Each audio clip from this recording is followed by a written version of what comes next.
strong winds coming in also, even away from the rain. We call that gradient wind, just your normal old wind because of the pressure differences that we're seeing as this storm is coming through. We've had wind gusts going over 50 miles per hour. We've had trees down. We've had power lines down, power poles down on Interstate 555. So it has already been kind of a rough afternoon just from the wind. So we'll have to watch these storms. This is a really dynamic storm system that's coming in.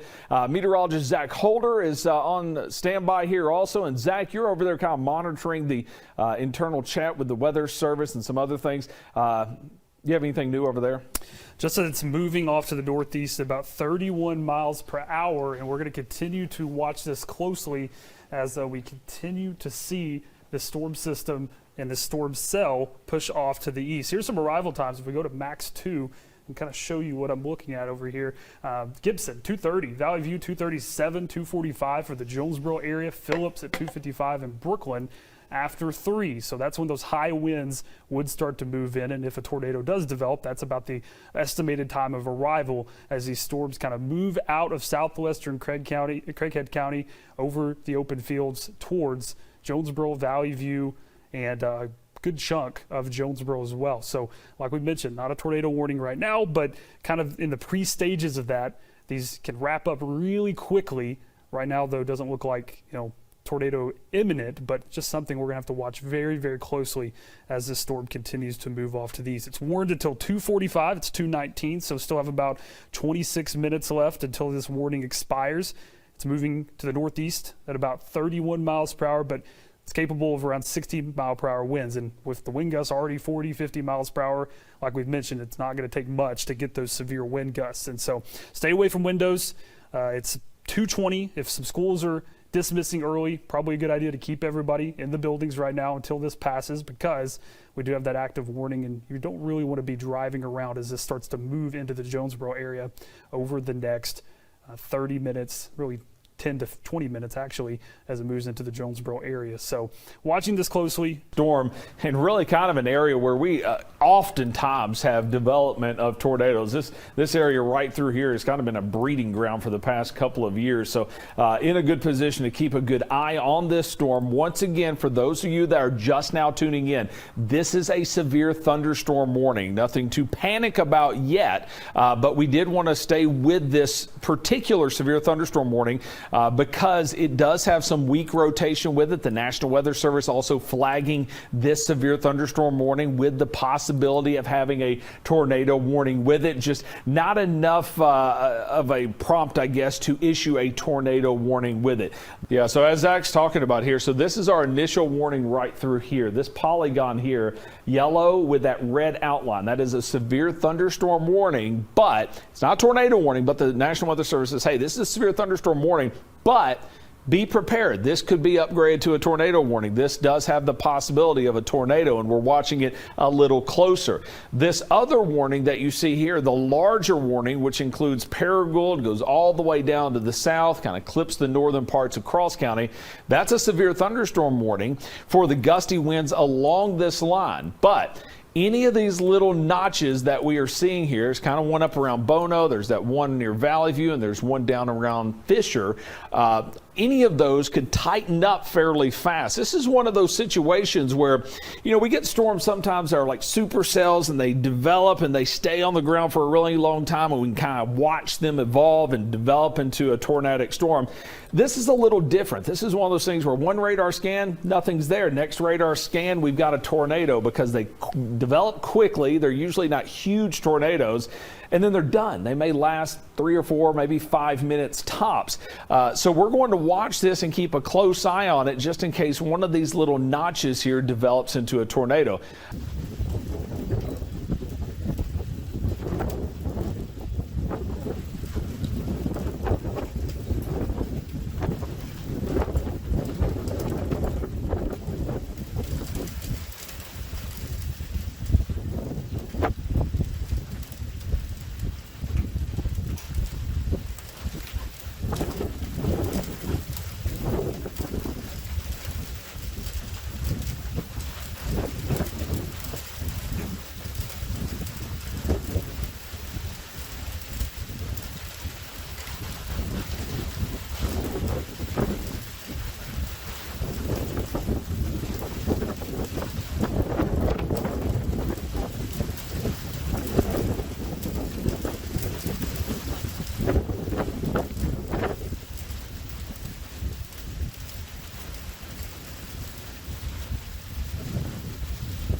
All right, so once again, I tell you, it's starting to look, well, let me clear this off of here. It is starting to look a little bit more tightened up. Oh, what are the details on this report? Where were they? Because right through here. 6 miles east of Paragould, but that would put them. I'd put them right here if they were looking to the north. Yeah.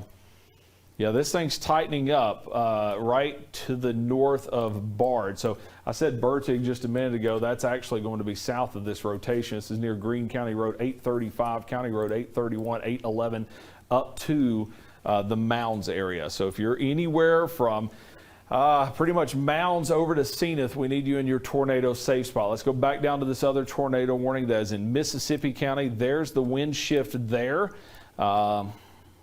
Not seeing anything too concerning. I mean, we could see any kind of spin up here, anywhere from Highway 14 to Interstate 55 to Joyner. I mean, if you're in Marie or Kaiser or even Osceola, which is sitting right here behind the banner, any of those locations, I would stay in your tornado safe spot.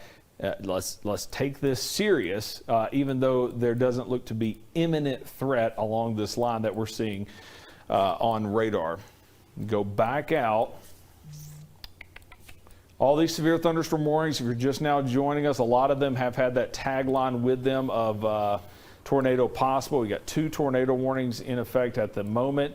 Probably the most concerning one is the eastern parts of Greene County coming into Dunkling County. Latest radar scan looks a little messier, I guess you would say. Look at debris. That's just some interference right now. Yeah, it's kind of falling apart a little bit. Definitely some gusty winds coming from Mounds over to Zenith. So anywhere in this area, you do need to be in your tornado safe spot. Cardwell looks like the greatest risk may pass to your north, but you're still going to have winds at 40 to 50 miles per hour. Let's see if there's anything new here.